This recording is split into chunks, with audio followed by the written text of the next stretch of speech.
Je veux que vous ouvrez avec moi vos Bibles, Jean 4. J'aime l'épître des Jean. La seule raison, c'est que Jean 4, on va lire Jean 4, 23. Jean, c'est l'épître qui a été écrit pour défendre la divinité de Jésus. Ok, et la divinité de Jésus, c'est l'une des doctrines qui a pas mal de controverses dans ces derniers jours. Donc, Jean chapitre 4, verset 23.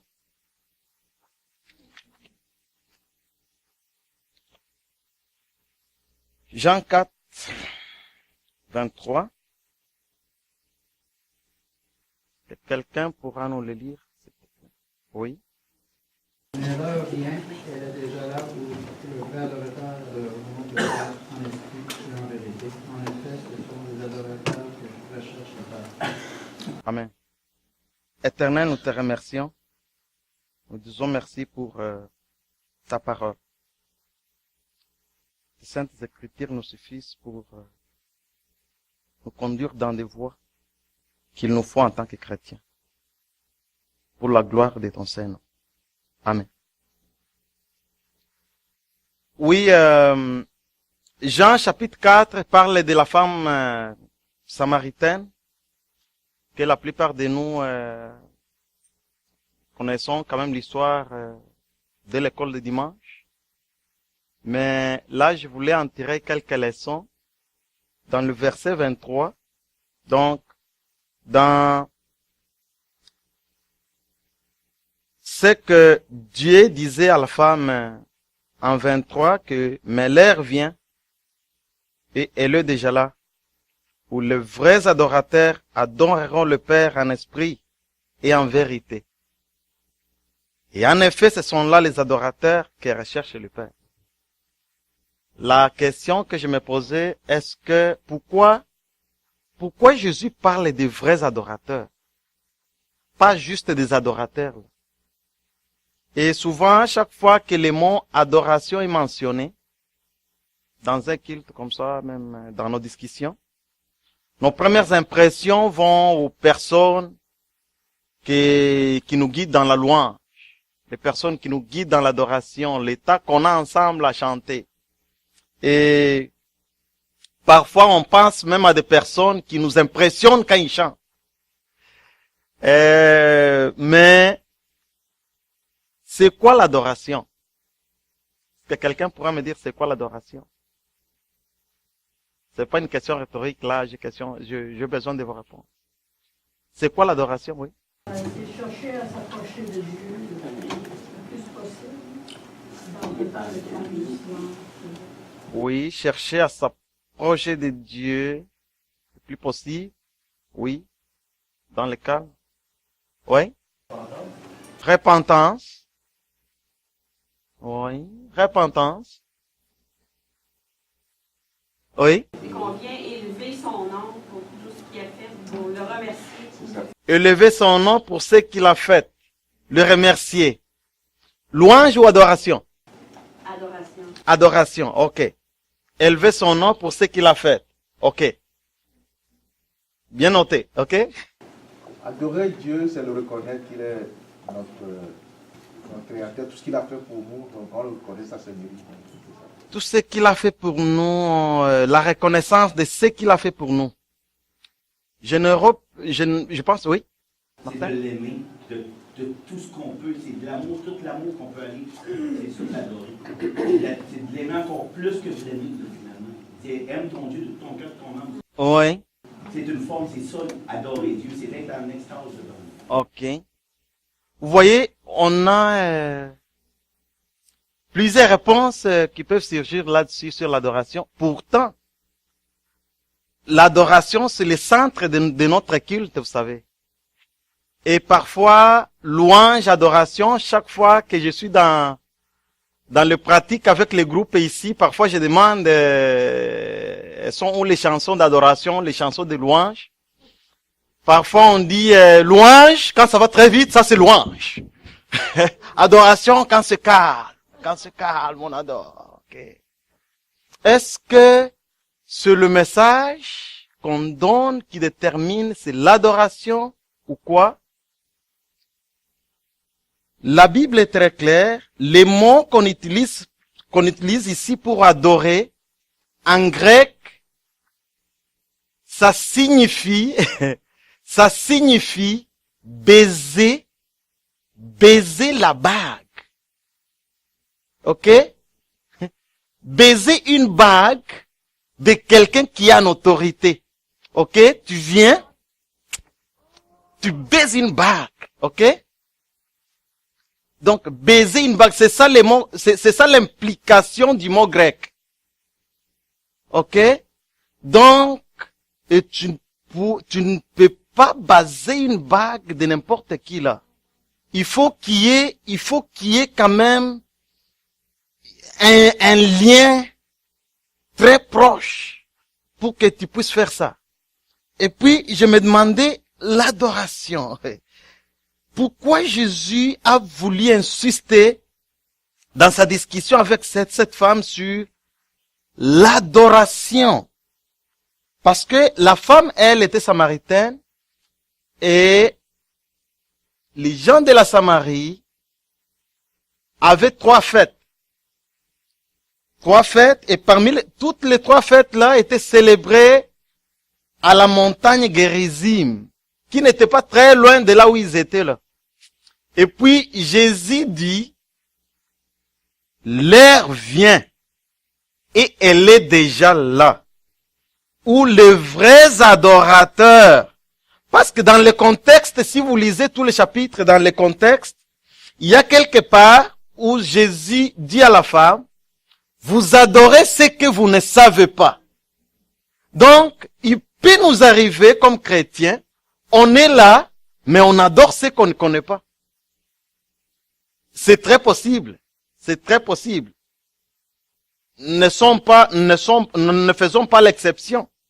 Paul l'a fait en Éphésiens, hein, si vous lisez Éphésiens, je pense que c'est dans les Actes des Apôtres, où Paul disait, ils adorent ceux qui ne savent pas.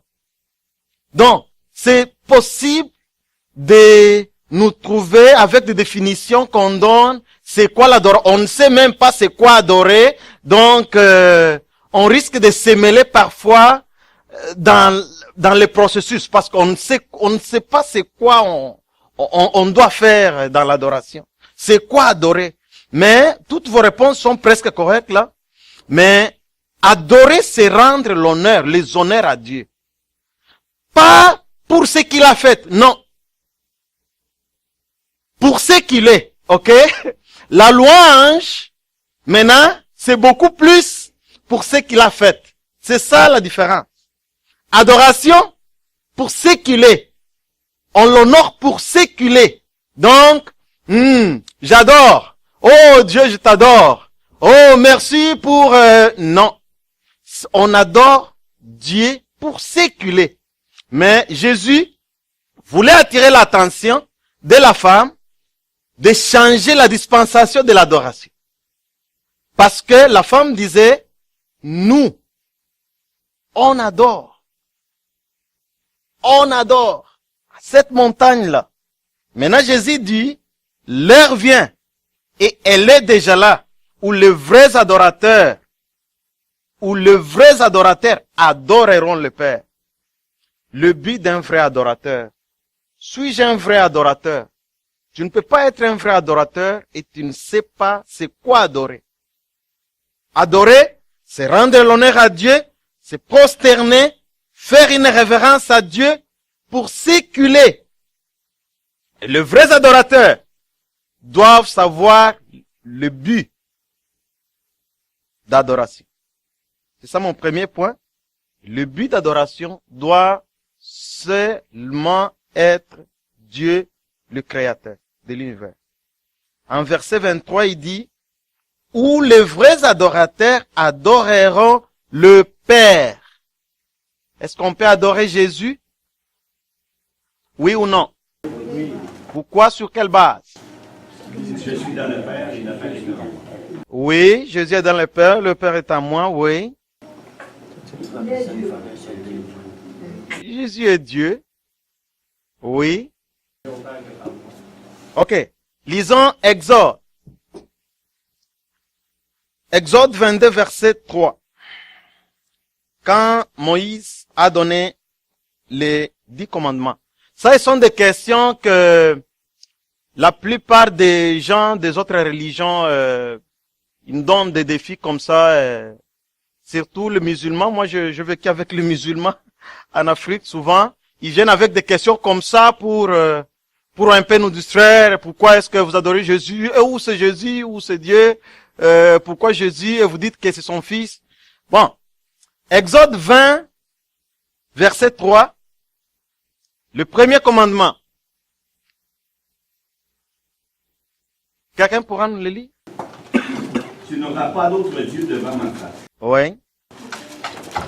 Tu ne te feras point d'image taillée, ni de représentation quelconque des choses qui sont en haut dans les cieux, qui sont en bas sur la terre, qui sont Amen. dans les eaux plus bas que la terre. Amen. Tu n'auras pas d'autre Dieu que moi. Tu ne feras pas d'image taillée. Le Dieu vivant est un Dieu jaloux. Il est jaloux. Il est jaloux. Le Dieu vivant est un Dieu jaloux. Il est un Dieu jaloux. Mes chers frères, quand on adore, il faut qu'on sache que le but de l'adoration, c'est Dieu le Père. Okay? Pour ce qui est de l'adoration, vous ne verrez nulle part. Le mot adoration ou adorer est mentionné dans la Bible 8629 fois. Ok? Les mots qui ont la même connotation que l'adoration ou adorer, 8629 fois, il y a nulle part où Jésus lui-même a demandé ou a fait allusion à lui-même dans l'adoration.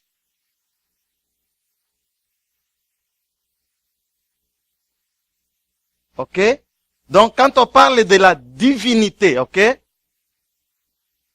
Le Père est Dieu, oui. Le Fils est Dieu, oui.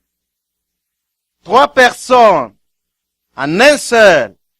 L'Esprit est Dieu, oui. Mais ils ont 3 bureaux très différents. Ok? Dieu, lui, fait la conception. Et Jésus agit ou exécute. Et le Saint-Esprit suit. Pour ce qui est de l'adoration, en tout cas, il y a pas mal de versets où vous ne verrez nulle part l'adoration et où il y a référence de l'adoration à Jésus. On pourra le faire juste quand on veut montrer la divinité, la nature divine de Jésus. Parce que Jésus est 100% l'homme et 100% Dieu. Oui ou non? Ah oui? Donc, quand on veut prouver sa nature divine, c'est quand on peut faire allusion à l'adorer. Mais l'adoration lui-même donne les instructions que les vrais adorateurs adoreront le Père. Ok? Donc, le but de l'adoration, c'est le Dieu créateur. Parce que l'adoration existait avant même Jésus. Et Jésus, bien sûr, existait avant le Nouveau Testament, bien sûr. Ok, il était là. Ok? Parce que sans lui, il n'y a rien qui a été fait, selon Jean, chapitre 1, verset 1. Bien sûr. Mais l'adoration, toujours, allusion, Dieu le Père. Quand on veut être de vrais adorateurs, le but doit être Dieu le Père. Chaque fois qu'un vrai adorateur adore, quels que soient les jours de la semaine, sa pensée entière doit pencher uniquement à Dieu. Le Père. Dieu le Père. Qui est le seul sujet d'adoration. Question? S'il n'y en a pas, merci. Gloire à Dieu. Non, c'est un peu compliqué, hein, parce que ici on parle de l'adoration. C'est juste l'adoration. On n'attaque pas la divinité de Jésus ici. Ok? Parce que là, je vais me réserver. Je n'attaque pas la divinité de Jésus. Mais Jésus lui-même dit, les vrais adorateurs adoreront le Père. Pas Dieu. Le Père. Lui dit le Père. C'est pas Dieu pour dire, ok, lui aussi a la nature divine, et on peut l'adorer. Non. Il dit le vrai adorateur, parce qu'il y en a assez les adorateurs. Mais le vrai adorateur adoreront le Père. Donc, la nouvelle dispensation de l'adoration est donnée là que le vrai adorateur doivent adorer Dieu. Mais parfois, il y a des obstacles d'adoration. Quand on veut adorer, parfois, on peut avoir des distractions. Moi, souvent, il m'arrive parfois, je commence à regarder qui chante, qui ne chante pas, qui adore, qui n'adore pas, qui prie, qui ne prie pas. Ça peut nous arriver. Ok? Et parfois, il y a des distractions. T'as quelqu'un à ta gauche ou à ta droite. Ok, peut-être il te dérange, je passe. Et toi, tu veux adorer. Je pense que c'était ça la raison que Jean-Pascal a demandé que les gens qui sont ici, avant le culte, pour qu'il y ait quand même le calme, pour qu'il n'y ait pas de distractions, pour que les gens qui sont ici, là, puissent avoir l'état assez concentré. Et les obstacles de l'adoration, parfois, c'est, on cherche à être excité quand on adore. Parce que nous, on pense que il nous faut les gens pour nous guider dans l'adoration. Là, je prends dans le contexte où l'adoration se fait dans un culte. Ok? Parce que là, je vais revenir là-dessus. Jésus nous parle des lieux, du temps, de l'adoration aussi. Mais là, je parle dans les circonstances où nous sommes dans un culte, là. Les obstacles de l'adoration, c'est, parfois on est tenté de chercher des innovations pour que on se retrouve un peu excité quand on adore. C'est pourquoi on a tout ça. Il faut qu'il y ait, oh, c'était bon aujourd'hui, oh, la fois passée, on avait même un bass, quelqu'un qui nous jouait la bass, qui vient de la Colombie-Britannique. On voulait le garder ici, mais ça n'a pas été possible. Parce qu'on veut que ça chauffe. Ok, parfois. Mais c'est pas seulement la musique, l'adoration. C'est pas seulement la musique, et ça, on va le voir donc, on va le voir dans notre troisième point. Donc, le but d'un vrai adorateur, c'est Dieu. Les obstacles, c'est chercher à être excité. Est-ce que on peut avoir des émotions quand on adore? Oui. Mais les émotions ne doivent pas contrôler le cœur. Il faut que le cœur contrôle les émotions. Gloire à Dieu. Donc, le but, c'est Dieu, le Père. Mais les émotions, oui. Mais avec tout ce qu'on fait, Dieu voit quoi? Dieu voit le cœur. C'est pourquoi, quand vous lisez en Samuel, quand Anne Anne priait dans le temple, Élie était vraiment un peu, il a été un peu naturel là pour juger Anne, parce que quand on adore, c'est entre la personne et son Dieu. C'est pas beaucoup plus l'assemblée, c'est pas beaucoup plus ce que tu vois, tes jugements. Non. C'est beaucoup plus, Dieu voit beaucoup plus le cœur. C'est pourquoi, s'il y a des émotions qui doivent être mises en jeu, il faut que le cœur contrôle les émotions. Il faut qu'on soit un peu réservé pour que on ne se retrouve pas excité au niveau que nos émotions contrôlent ce qu'on fait dans l'adoration. Le deuxième point, c'est l'attitude d'un vrai adorateur. L'attitude d'un vrai adorateur est donnée par Jésus lui-même, que mais l'heure vient, et elle est déjà là, elle est déjà venue, où les vrais adorateurs adoreront le Père en esprit. Donc, il faut qu'on soit spirituel pour atteindre l'esprit, ou pour atteindre Dieu dans l'esprit. Et là, je voulais qu'on lise Romains 8, verset 6. Romains 8, verset 6. L'attitude d'un vrai adorateur doit adorer le Père en esprit. Romains 8, verset 6. De fait, la nature humaine tend vers la mort, tandis que l'esprit tend vers la vie et la paix. En effet, la nature humaine tend à la révolte contre Dieu. Notre nature humaine tend à la révolte contre Dieu, parce qu'elle ne se soumet pas à la loi de Dieu, et qu'elle n'en est même pas capable. Or, ceux qui sont animés par leur nature propre ne peuvent pas plaire à Dieu. Et adorer, c'est plaire à Dieu. Donc, avec notre nature humaine, on ne peut pas avoir une bonne attitude. Il faut qu'on soit dans l'esprit pour adorer Dieu. Et c'est là où je vois Jésus venir. Dieu est esprit. Avec notre nature humaine, on ne peut pas atteindre, on ne peut pas avoir un lien avec un esprit. Il faut qu'il y ait un agent là entre nous.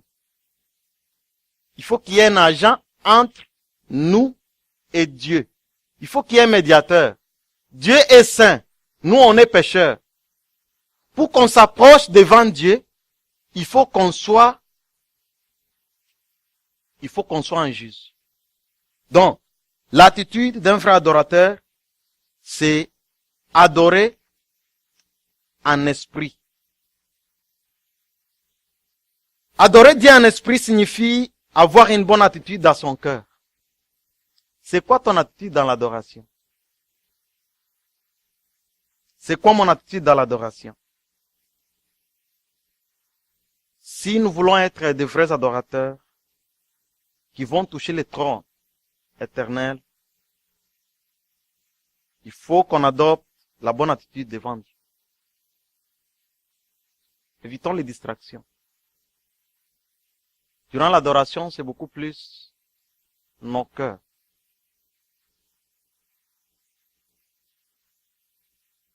Dieu a toujours demandé cette attitude, telle que mentionnée dans Psaume 89, verset 7. Psaume 89, verset 7, qui dit, « En effet, qui dans le ciel peut se comparer à l'Éternel? Qui est semblable à toi parmi les fils de Dieu? Dieu est redoutable dans la grande assemblée des saints. Il est terrible pour tous ceux qui l'entourent. » C'est pas ce qu'il a fait, c'est qu'il est. Vous voyez ça? Donc, ce qu'il est, on l'adore pour ce qu'il est. Et puis, il demande qu'on ait une attitude qui est bonne quand on s'approche à lui dans l'adoration.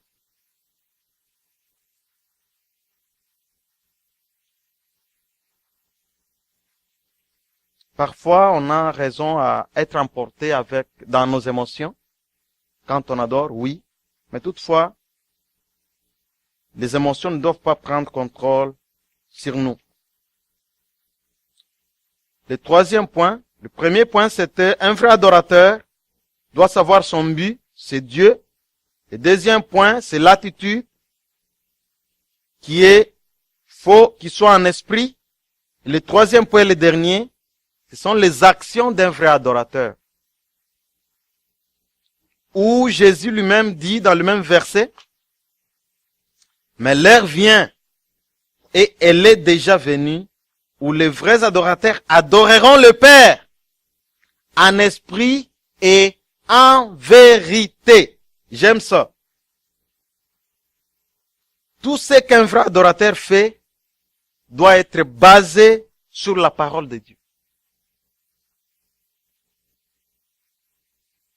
Parfois, moi, je me sens trop tenté quand j'adore à travers les chants. Quand j'adore à travers les chants, je me sens un peu tenté de ne pas ramasser les chants que je trouve sur la rue pour adorer, parce que j'ai un lien personnel avec mon Dieu. Est-ce que pour exprimer ta relation avec quelqu'un que tu aimes, tu as besoin d'aller chez Google pour avoir des mots, d'exprimer ce que tu veux exprimer? Il faut que tu ailles chez Google. C'est quoi je veux dire? À moins qu'il n'y ait pas une relation intime avec toi, entre toi et la personne que tu veux exprimer. La plupart de nous, on le fait même dans nos couples. Est-ce que ça me prend des mots qu'il faut peut-être ramasser ailleurs pour exprimer mon amour à ma conjointe? C'est beaucoup plus ça, hein, l'adoration. Les actions d'un vrai adorateur, c'est quoi? On peut adorer par les chants. En Ephésiens 5, verset 19. Ephésiens 5, 19.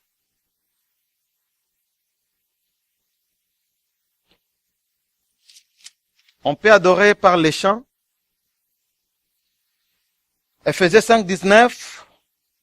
Dites-vous des psaumes, des hymnes et des cantiques spirituels. Chantez et célébrez de tout votre cœur les louanges du Seigneur. Parfois, les mots adoration et louange vont toujours en parallèle, mais louange, c'est que Dieu a fait. Adoration, c'est qu'il est.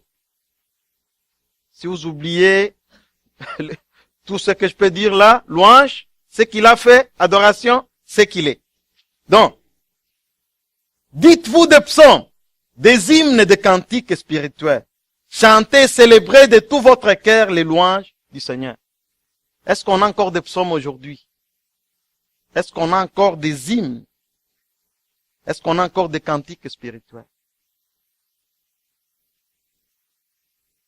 Je peux composer une chanson chrétienne, mais ça ne veut pas dire c'est un hymne spirituel.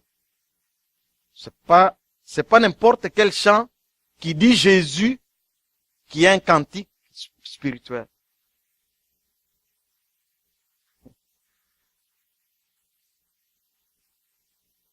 Paul nous exhorte, dites-vous des psaumes, des hymnes et des cantiques spirituels, chantez, célébrez dans tout votre cœur les louanges du Seigneur. Remerciez constamment Dieu le Père pour tout. Vous voyez? Ça c'est la louange. Au nom de notre Seigneur Jésus-Christ. C'est là où je vois maintenant la médiation de Jésus venir dans l'adoration ou dans notre louange aussi. Donc, on peut adorer par les chants, mais aussi on peut adorer par la prière. Luc 18, verset 1. Luc 18, 1. Luc 18.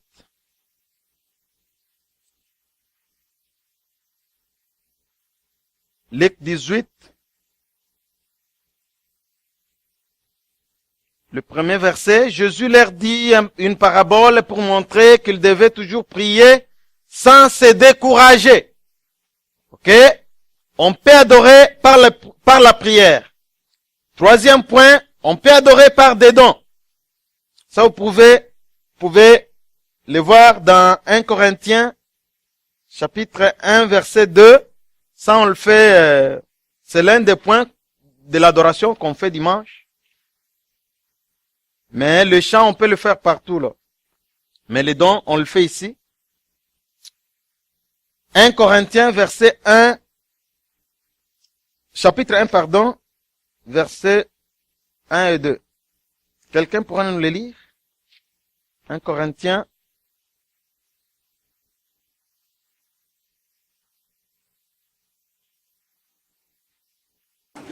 Paul appelé à être apôtre de Jésus-Christ par la volonté de Dieu, Ouais. et le frère Sostène, à l'Église de Dieu qui est à Corinthe, à ceux qui ont été sanctifiés en Jésus-Christ, saints par vocation, et à tous ceux qui invoquent en quelque lieu que ce soit le nom de notre Seigneur Jésus-Christ, leur Seigneur et le nôtre. Je pense que je crois pas le verset que j'ai cherché qui dit faut qu'on donne, faut qu'on donne avant que j'arrive. Donnez vos dons avant que j'arrive. C'est le verset que je voulais donner. Mais je ne l'ai pas. C'est 2.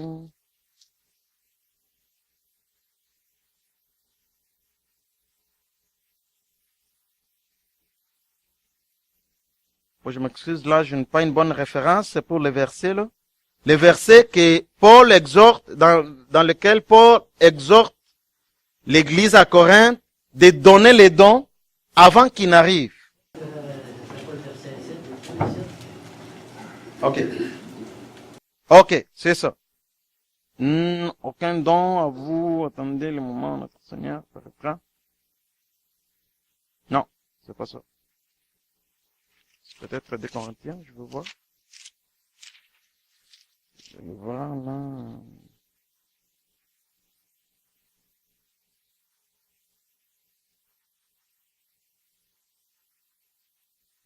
Non, c'est pas le bon verset. C'est pas le bon verset là, je m'excuse.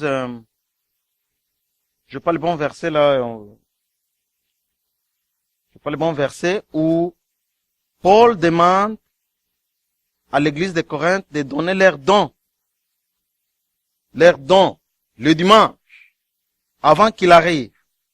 Donc, 1 Corinthiens 16. 12, 1 peut-être. 12, hein? Ok. Non, ça c'est les dons spirituels. Là, je dis des dons, les dons des offrandes. Là, c'est pas le charisme. 1 Corinthiens 16, la collecte. Ok.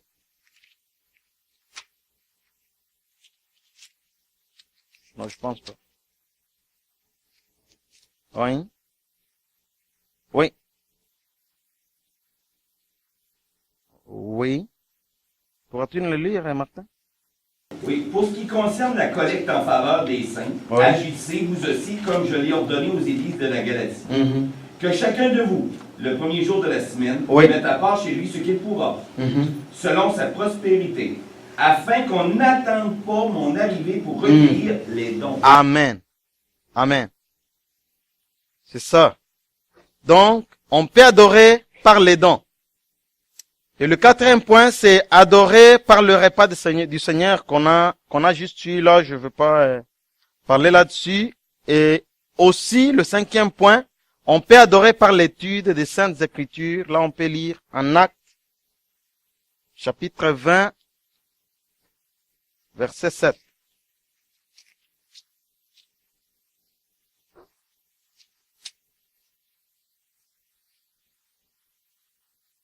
Actes des Apôtres, chapitre 20, verset 7. Le dimanche, nous étions réunis pour rompre le pain.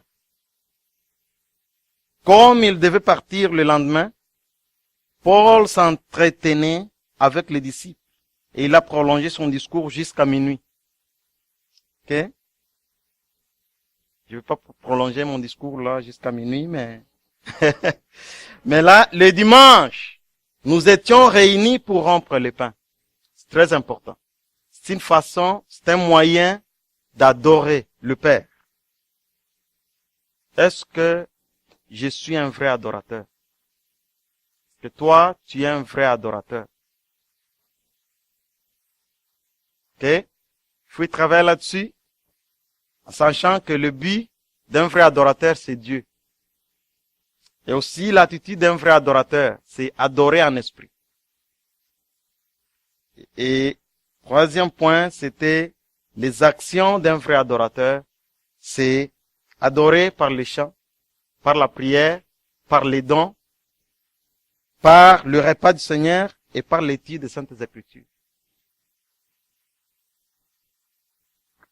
Donc, on ne doit pas se limiter d'adorer Dieu juste après le culte, après 12 heures. L'adoration doit être notre style de vie. C'est ce que Dieu voulait dire à la fin. Que l'heure est venue où les gens ne vont pas attendre quand ils se rendent à Jérusalem ou à Gérizim. L'heure est là où les vrais adorateurs adoreront le Père en esprit et en vérité. Est-ce qu'on est prêt à adorer le Père en esprit et en vérité? On est dans une nouvelle dispensation. Là, je vais vous laisser avec une illustration qui m'a un peu émis, je pense que c'était en août, quand je venais du Québec. J'ai embarqué quelqu'un de convoiturage. Convoiturait avec moi et lui travaillait à Sherbrooke et puis il se rendait à Forestville. Et puis le monsieur, à travers les appels qu'il faisait, j'ai su qu'il était vraiment en détresse. Et puis quand on est arrivé à Tadoussac, j'ai commencé à me dire, est-ce que je peux introduire ce Messie à Jésus? Je pense oui, mais j'avais un peu de doute. Mais quand on est arrivé à Bergeron, je me suis dit non, c'est le moment. Et puis, je lui ai raconté une histoire d'un peuple d'Afrique qui s'appelle Maasai. Maasai. Avez-vous entendu d'un peuple autochtone du Kenya qui s'appelle Maasai? Ils sont très populaires parce que c'est un peuple qui est plus exposé, surtout avec le tourisme en Afrique. Et puis les Maasai, ils vivent toujours en communauté. Okay? Ils vont pas en ville, ils sont toujours dans leur village, ils quittent pas. Et puis, il a été raconté de ces Maasai que quand les véhicules ont été inventés, quand les premiers véhicules sont arrivés au Kenya, les Maasai avaient de la misère à embarquer là-dedans. Parce qu'ils se demandaient, ils se demandaient comment est-ce qu'ils peuvent embarquer, surtout parce que souvent ils voyagent avec des fardeaux. Avec des fardeaux. Soit sur leur tête, ou soit sur leur dos.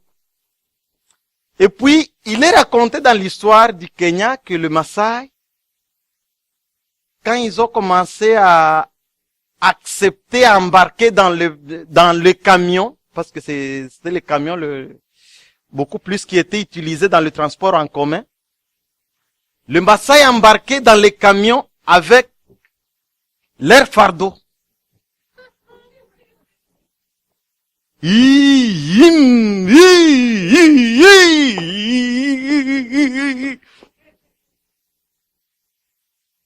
Et puis, ça peut arriver dans notre vie, j'ai dit à messieurs, ça peut arriver dans notre vie qu'on a déjà quelqu'un qui nous a fait un lift, mais on a encore des fardeaux avec nous sur nos têtes, sur nos dos. On a encore les mêmes fardeaux. On est encore dans l'ancienne dispensation, comme s'il n'y avait pas de voiture. Donc, les voitures nous servaient moins. Je dis à messieurs, est-ce que pourras-tu avoir des fardeaux que tu voulais décharger? Parce que là, je te fais un lift déjà là, de Québec à Forestville.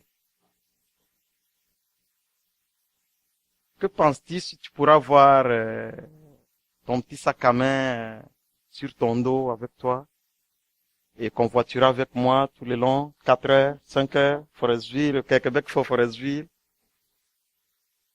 Non, ça n'a pas de bon sens, ok?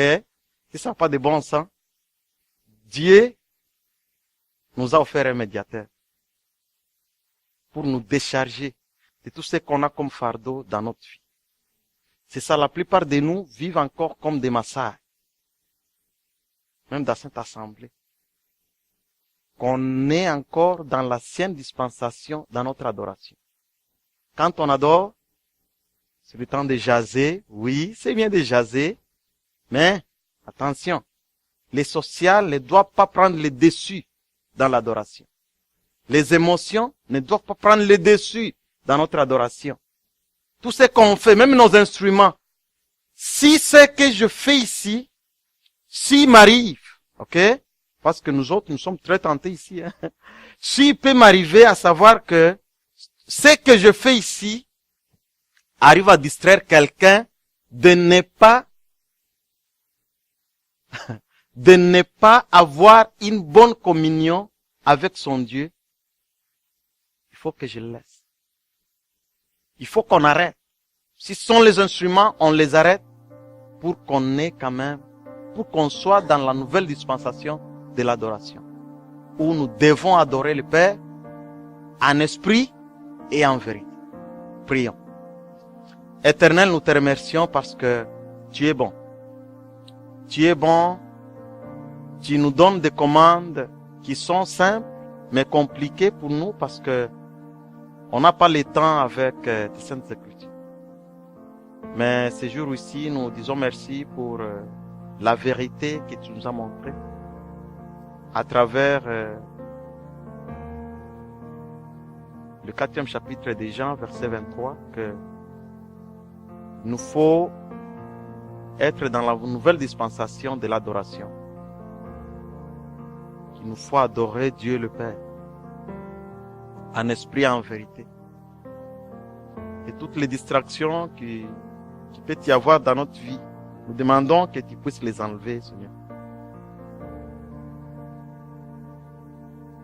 Que notre assemblée ici soit une assemblée de vrais adorateurs, où ta présence va se révéler dans tout ce qu'on fait. Et quand ta présence se révèle, les miracles vont prendre place. Nous allons voir des prodiges. Et puis nous allons chanter la louange de ce que tu fais, parce que ta présence nous suffit. Nous disons merci pour l'assemblée, nous disons merci pour chacun de nous ici. Amène-nous un changement.